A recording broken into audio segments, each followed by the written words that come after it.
Hi guys, welcome to another episode of Top 5. I'm really glad you enjoyed the previous episode where we talked about the top 5 African scandals of the year 2017. A lot happened specifically in Kenya in the previous year, and before we bid goodbye completely to the year 2017, here is Tuko's list of top 5 events that shaped the year 2017 for Kenya and that will forever remain in the memories of many. Number 1, the presidential election. Kenya's mightiest crisis of the past decade was all over world news.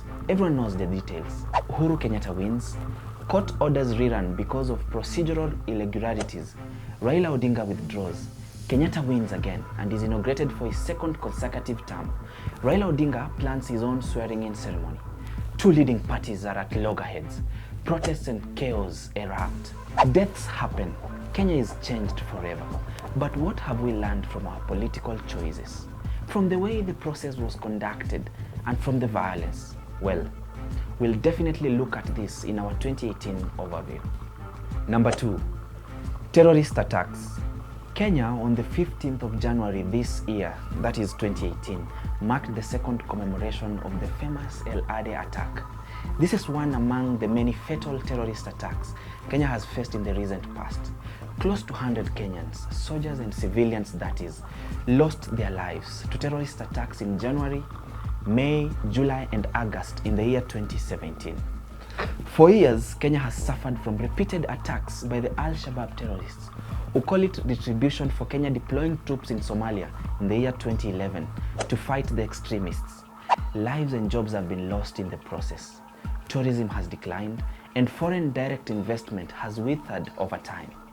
This trend needs to stop, and our authorities must take appropriate action to counter this persistent and predictable threat to ensure a free-flowing and smooth 2018. Number 3, medical strikes. In 2017, Kenyan doctors and nurses embarked on their respective strikes, battling for higher wages, better working conditions, improvements to the dilapidated public health facilities. They also campaigned to address Kenya's huge shortage of doctors. Later, Kenyan lecturers also started their own strikes. The protests and walkouts eventually ended with authorities agreeing to satisfy their demands.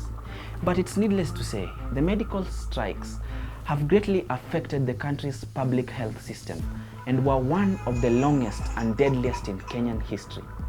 Kenyan public servants often strike over pay inequalities, and we have seen in 2017 how dangerous this can be. We are definitely rooting for sensible government policies in the year 2018.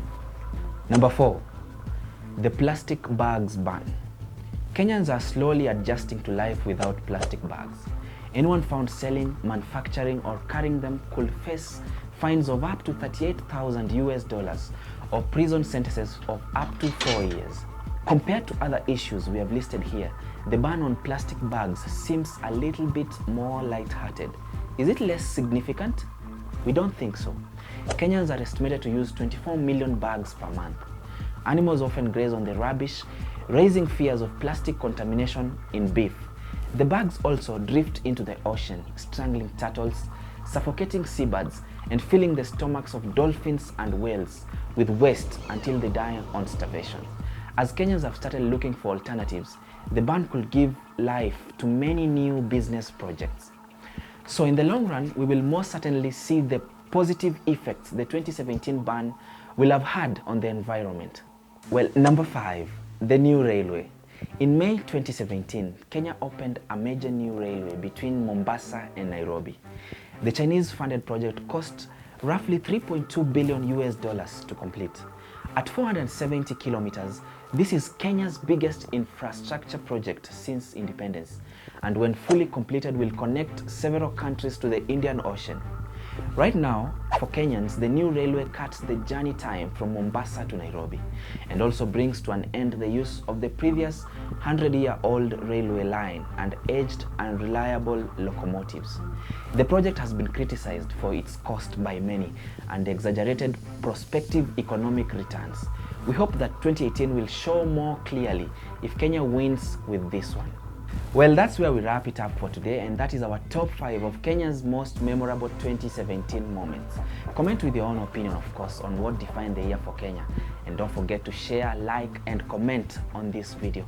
My name still remains Kevin Phillips Momanyi, and most importantly, before I let you go, remember to stay strong and optimistic for the year 2018.